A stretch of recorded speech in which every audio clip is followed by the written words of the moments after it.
갈 바를 알지 못하고 떠난 아브라함에게 가장 중요한 덕목은 하나님에 대한 신뢰였다.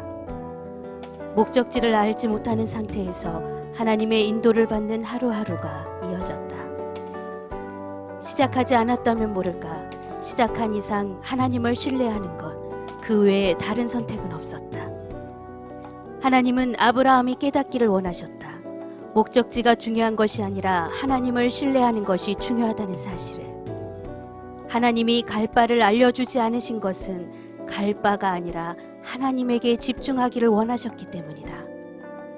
아브라함의 삶을 통해 하나님은 나의 비전을 이루는 것이 중요한 것이 아니라 하나님과 동행하는 하루하루가 중요하다는 것을 강조하신다. 사람들은 자신의 꿈을 이루고 야망을 이루느라 하나님을 잊은 채 살아간다. 심지어 비전을 성취하는 데 집중하느라, 주의 일을 하는 데 집중하느라 하나님을 잃어버리고 살아간다. 제가 공부하고 있는 그 광나루에 있는 장로회 신학대학교 바로 밑에는 광장교회가 있는데요. 목사님 잘 아시죠? 그 교회 부설로 중도 실명자 선교회가 있습니다. 그래서 이제 광나루역에서 학교를 다니다 보면 앞을 못 보시는 분들을 좀 자주 만나 뵙게 되는데요. 보통 그분들 중에는 이제 혼자 지팡이를 의지해서 다니시는 분들도 있지만 늘 옆에 누군가 팔을 의지해서 걸어가는 것을 보게 됩니다. 저도 언제 한번 이제 팔을 빌려드린 적이 있었는데요. 그때 그분이 제 팔을 그리고 저를 신뢰하지 못한다면 얼마나 불안할까라는 생각을 한번 해봤습니다. 팔을 빌려드리는 사람도 또 팔을 의지하는 사람도 서로 신뢰를 해야 목적지까지 안전하게 갈 수 있는 것처럼 우리도 하나님을 신뢰해야만 또 우리의 목적지 하나님의 나라로 안전하게 갈 수 있지 않을까 생각합니다. 근데 목사님, 왜 우리는 예수님을 믿습니다, 또 하나님을 의지합니다 라고 말을 하면서 왜 불안해 할까요? 사실 이제 우리가 불안한 이유는 우리가 주인된 인생을 살아가기 때문이라고 생각을 합니다. 하나님께서 주인 되신다면, 그렇죠, 우리는 이제 하나님의 자녀로, 백성으로, 종으로 살아가기 때문에 견고하게 살아갈 수 있겠죠. 사람이 불안한 이유는 뭐냐면 타락하고 나서부터 자기가 자기 인생의 주인된 삶을 살아가기 때문에 불안한 거죠. 사람이 큽니까? 세상이 큽니까? 세상이 크죠. 사람이 제일 없습니까? 사탄이 제일 없습니까? 사탄이 제일 없죠. 하나님을 의지하고 있지 않고서는 사탄을 이길 수도 없고 세상을 이길 수도 없는 것이죠. 그래서 이제 사람들은 어쩔 수 없이 불안해합니다. 대학원에 진학하려고 공부하던 한 자매가 생각이 나는데요. 이 자매가 이제 공부를 합니다. 공부를 하다 보면 마음이 어떻습니까? 시험을 앞두고 있으면 막 불안하죠. 첫 해 이제 떨어진 거예요. 떨어졌는데 둘째에 다시 도전을 합니다. 마음이 더 불안한 거예요. 그게 이제 너무너무 불안하니까 이제 저한테 상담할 때 그 얘기를 하더라고요. 목사님, 이것 때문에 너무 괴롭습니다. 괴로울 정도로 불안합니다. 어떻게 하면 좋을까요? 그래서 제가 이제 몇 가지 질문을 했습니다.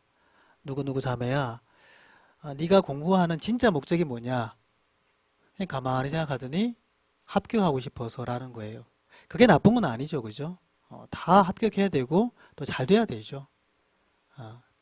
근데 문제는 뭐냐면 합격하고 싶은 마음이 첫 번째라는 게 이제 문제라는 거죠. 하나님을 생각하고 하나님의 영광을 위한 것이 1번이 되고, 그리고 2번으로 합격해야 되는데 합격하고 싶은 마음이 1번이다 보니까 어떻게 되었냐면 내가 내 인생의 주도권을 가진 그 상황을 놓을 수가 없는 거예요. 그러니까 결국은 어떻게 됩니까? 불안하게 되고 거기서 이제 계속 악순환이 일어나는 그런 가운데 있는 겁니다. 그래서 그 자매한테 얘기를 했습니다. 너 자신을 의지하는 게 1번 되지 말고 하나님께서 내 인생의 주인이 되십니다라는 고백을 매일매일 하고, 어디까지 해야 되냐면 마음의 평안과 하나님께서 주인이라는 그 확신과 담대함과 기쁨이 올 때까지 매일매일 선포해라. 이렇게 이제 권면해 줬습니다. 그리고 이제 큐티할 때 우리가 뭐 예배나 이런 것들은 당연히 이제 집중해서 드려야 되고, 큐티할 때 그렇게 얘기했습니다. 내가 빨리 끝내고 공부하려고 하지 마라. 빨리 끝내고 공부해야지 이런 생각하지 말고 그냥 열심히 그 시간 동안 하나님의 주님 되심을 인정하고 그런 고백을 하도록 해봐라. 라고 이제 얘기를 해줬습니다. 그래서 이제 이 자매가 이 연습을 한 6개월 정도 하더니 이제 괜찮다고. 6개월 정도 했다는 건 뭐냐면 우리가 불안했는데 기도합니다. 1시간 기도합니다. 그러면 그날은 괜찮죠? 근데 그 다음날 되면 어떻게 됩니까? 또 불안해져요. 그럼 또 기도하죠? 그럼 어떻게 됩니까? 또 한 며칠 괜찮습니다. 또 불안해져요. 이게 사람이거든요. 근데 이렇게 생각할 수 있습니다. 기도해도 불안한 게 없어지지 않네? 기도 하나만 안 하네? 그러면 이제 완전히 사람이 계속해서 망가지게 되고 사람이 하나님이랑 관계없는 그런 삶을 살게 됩니다. 그런데 1시간 기도하고 하루 갑니다. 또 조금 지나면 1시간 기도하면 이틀, 3일 괜찮아요, 마음이. 또 1시간 기도하면 일주일, 2주일이 괜찮습니다. 물론 기도를 평안하기 위해서 기도를 한 건 아니죠. 근데 기도하면서 하나님의 주권을 인정하고 그걸 계속 선포하는 기도를 하게 되면 내가 마음의 견고함을 유지할 수 있는 그 기간이 계속 늘어나는 거죠. 그래서 이제 자매가 처음에 되다가 안 되다가 하다가 6개월 정도 지나니까 목사님 이제 견고합니다 이렇게 얘기를 하더라고요. 두 번째 시험을 쳤습니다. 결론은 떨어졌습니다. 그런데 처음 떨어졌을 때랑은 비교가 되지 않게 견고한 반응을 하는 거예요. 그래서 너 시험 끝나고 나서 불합격했는데 마음이 어떠냐 그러니까 괜찮대요. 자기가 시험 치기 며칠 전에 종이를 반으로 접어가지고 왼쪽에 떨어지면 내가 어떻게 하고 어떤 마음을 품고 어떻게 반응하고 합격하면 내가 어떻게 하고 어떻게 반응하고 어떤 마음을 품어야지 라고 적어놨답니다. 그리고 떨어졌을 때 딱 종이에 적은 대로 성경적인 반응을 할 수 있었고 물론 기분이 좋지 않죠. 힘들고. 근데 그것이 며칠 가지 않은 상태에서 회복이 되었습니다 라고 얘기를 하더라고요. 지금은 직장에 취업해서 열심히 일을 잘하고 있습니다. 제가 또 몇 주 전에 대기업 다니는 이제 부장님이랑 한번 얘기를 한 적이 있습니다. 똑같은 얘기를 하는 거예요. 불안하다. 불안하다. 뭐가 불안하냐? 앞으로 어떻게 될지 모른다. 또 마음이 힘들다. 뭐가 힘드냐? 자기가 차장이었다가 부장 될 때 분명히 자기보다 실력이 없는 사람인데 부장이 되더라는 거예요. 훨씬 먼저 전에. 내가 이곳에 있어야 될 이유가 있나? 내가 이곳에서 일하는 존재 목적이 뭐지? 이런 고민이 자꾸 들더라는 거예요. 그러면서 불안한 거예요. 나도 내가 나가든지 언젠가 회사가 나를 쫓아내든지 여기가 내 자리가 아닌가 보다 라는 그런 고백들을 하는 겁니다. 모든 사람들이 이런 고백 가운데 있다고 생각을 합니다. 이런 불안 가운데 있다고 생각합니다. 저도 마찬가지고. 근데 저는 핵심은 이거라고 생각합니다. 그 불안 가운데 있을 때 계속 불안할 때 하나님을 붙드느냐 그렇지 않느냐. 그래서 일시적인 불안이나 조급하면 저는 정상적이라고 생각합니다. 성경의 인물들도 그랬잖아요. 그런데 나의 불안과 조급함이 지속적이다. 몇 달, 몇 년을 계속 지속한다. 그러면 뭐냐면 그것은 내가 주인된 인생을 살고 있다라는 강력한 증거라고 생각이 됩니다. 우리가 조금 전에 아브라함의 일을 읽었는데 하나님께서 아브라함에게 명령하셨죠.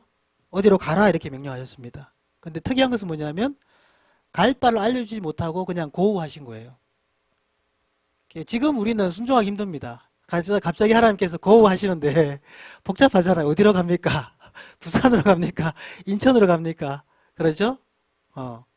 뭐 KTX 타고 갑니까? 비행기 타고 갑니까? 짐은 어떡합니까? 복잡해요. 근데 아브라함은 놀라운 게 뭐냐면 그냥 고우하니까 예스하고 가는 거예요.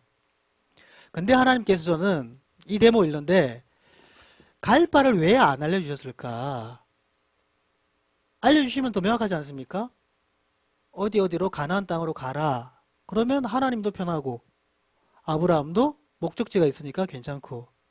근데 하나님께서 일부러 목적지를 알려주지 않았다라는 거죠. 그 말은 뭐냐면 가나안 땅 가는 것보다 더 중요한 것이 있다라는 것을 이제 깨달았습니다. 바로 날마다 하나님께 집중하고 하나님과 친밀한 관계를 맺고 그 하나님과 교제하는 것이 가장 중요하다라는 것을 하나님께서는 아브라함에게 가르쳐주고 싶었던 겁니다.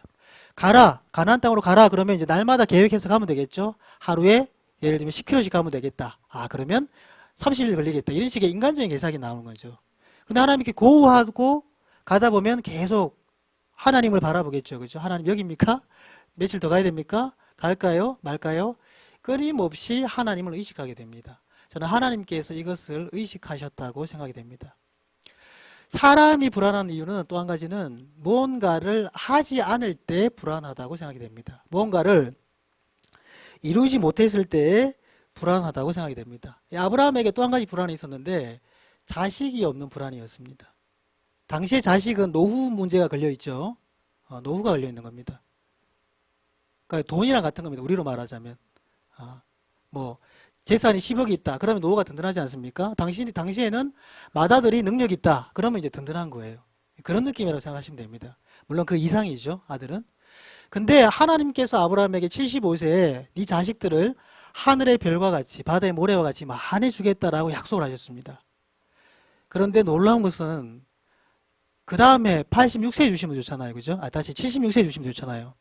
아들 100세에 주시는 거예요. 근데 100세에 주시는데 제가 또 그 구절을 가만히 보는데 이상한 생각이 드는 겁니다. 자식 주겠다라는 말을 99세에 하셨으면 더 좋았을 텐데. 그렇죠? 75세 하시니까 하나님께서 아브라함 불러놓고 약만 올리시는 거예요. 아브라함 딱 불러가지고 하늘의 별과 같이 많게 해주겠다. 그러니까 아브라함이 그래요? 이제 아이고 하나님 따라가요. 이렇게. 몇 년이 지나도 안 줘요. 그러니까 아브라함이 하나님 안 주시는가 보다 싶었더니 밤에 불러내가지고 하늘을 봐라. 네 자식들을 이렇게 많이 주겠다. 이렇게 약을 올리시는 거예요. 그러면 또 내년에 주시겠다. 안 주시는 거예요. 이걸 몇 세까지 합니까? 25년 동안 하시는 거예요. 이상하죠, 그죠? 또 아브라함을 하나님께서 50세에 주겠다라고도 말씀하실 수 있지 않습니까? 50세. 이것도 저것도 아니고 왜 75세냐? 50세에 주겠다라고 했으면 아브라함이 웃었을 겁니다. 나도 힘 있다 이거죠. 나도 힘 있다. 하나님, 나 밤에 팔팔합니다. 하나님, 손 안 쓰셔도 됩니다, 하나님. 근데 99세 때 말씀하셨다면 뭐가 문제가 되냐면 25년 동안 하나님께서는 아브라함에게 자식이 얼마냐 귀하냐를 저는 가르쳐 주셨다고 보는 거예요. 99세 주시고 100세 주시면 할렐루야 감사합니다죠. 사람은 내가 기도한 것에 응답받는 것에 집중을 합니다. 근데 하나님께서는 기도한 것에 대한 응답 그 이상으로 중요한 게 뭐냐면 아브라함을 만들어 가시는 거예요. 그래서 아브라함에게 주신 그 이삭의 약속은 이삭일 뿐만 아니라 25년 플러스 이삭인 거예요. 그래서 하나님께서는 아브라함에게 아브라함만큼 자식에 대해서 소중히 여기는 마음이 이 세상에 없는 겁니다. 그런 사람이.